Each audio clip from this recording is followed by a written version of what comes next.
महायोगी गोरखनाथको जन्म कहाँ भएको थियो, कहिले भएको थियो? जनश्रुतिमा चित्रित एउटा गाउँ। त्यस गाउँमा एक दिन अकस्मात देखा परे एक विचित्र योगी। जटा जस्ता कपाल, आँखामा तेजको झिल्को र स्वरमा आह्लादक शान्ति। उनको आगमनले गाउँका हरेक जीवात्मालाई एकछिन स्तब्ध बनायो। ती थिए मत्स्येन्द्रनाथ, एक भ्रमणशील सिद्ध योगी जो नाथ सम्प्रदायका दिव्य ज्योति थिए। त्यस गाउँमा भिक्षा माग्दै आइपुगेका मत्स्येन्द्रनाथ एउटी ब्राह्मणीको घर अगाडि रोकिए। ब्राह्मणी श्रद्धालु थिइन्, तर उनको आँखामा एउटा अपूर्णताको असह्य उदासी थियो। म त बाँझी छु, उनले भनिन्। मत्स्येन्द्रनाथ मुस्कुराए, झोलाबाट विभूति झिकेर दिए।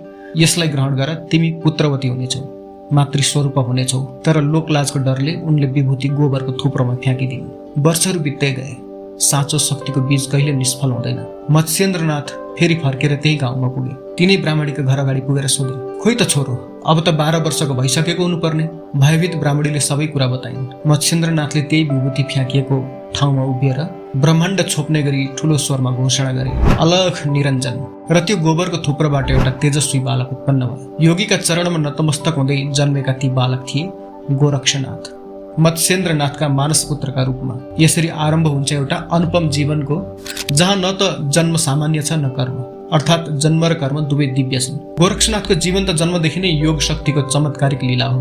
उहाँले न गुरु खोज्न जानु पर्यो, न शास्त्र नै पढ्नु पर्यो। ज्ञान उहाँको स्वभावमा थियो, शिवत्व उहाँको स्वरूपमा थियो। गुरुले उहाँलाई नाथ सम्प्रदायमा दीक्षा दिनुभयो, जसको मूल स्तम्भ हुन् स्वयं आदिनाथ शिव। योग, ध्यान, तत्त्वदर्शन र सम्पूर्ण आत्मप्रकाशका रहस्यहरू उहाँको चेतनामा विस्तृत हुन पुग्यो। तपस्याको लागि उहाँले रोज्नुभयो एउटा पवित्र भूमि, पाशुपत क्षेत्र, जहाँ बागमती नदीको धाराले हृदयको पाप पखालिरहेको हुन्थ्यो। शिवको चरण छायामा गोरक्षनाथले गरिरहनु भएको थियो घोर तपस्या। नाथ मठ बने, चेतनाको केन्द्र बन्यो। नेपाल त्यतिखेर दुखी थियो, वर्षा रोकिएको थियो, मेघमाला बाँधिएका थिए। ज्ञात भयो गोरक्षनाथले मेघमालालाई आफ्नो योग बलले जाङमुनि थिचेर राख्नु भएको थियो। योगी क्रोधित थिए, धर्मको अपमान, नाथहरूको उपेक्षा भएको थियो। समाधान केवल एउटै देखियो, गुरु मत्स्येन्द्रनाथलाई बोलाउनु। कामरूपबाट गुरुको आगमन सँगै गोरक्ष उठ्नुभयो। मेघहरू मुक्त भए, वर्षा आयो, अकाल टर्यो। जनताले गोरक्षनाथको साक्षात् दर्शन पाए। उहाँ कुनै सामान्य साधक होइन, स्वयं भगवान शिवकै अवतार हुनुभएको तथ्य बुझे। समाजमा जहाँ अन्धकार थियो त्यहाँ पुगेर उहाँले अलख जगाउनु भयो। जातपात, संकीर्णता, अज्ञान,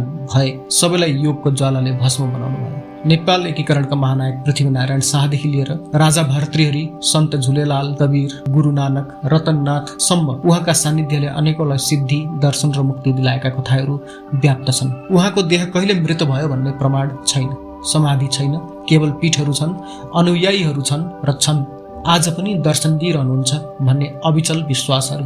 उहाँ त योगको चिरञ्जीवी आख्यान हुनुहुन्छ। योग शरीरमा, ब्रह्म स्वरूपमा, तपस्यामा, साधनामा। उहाँ हरेकको हृदयमा जीवित हुनुहुन्छ, सद्धर्मको प्रखर धुनी बनेर।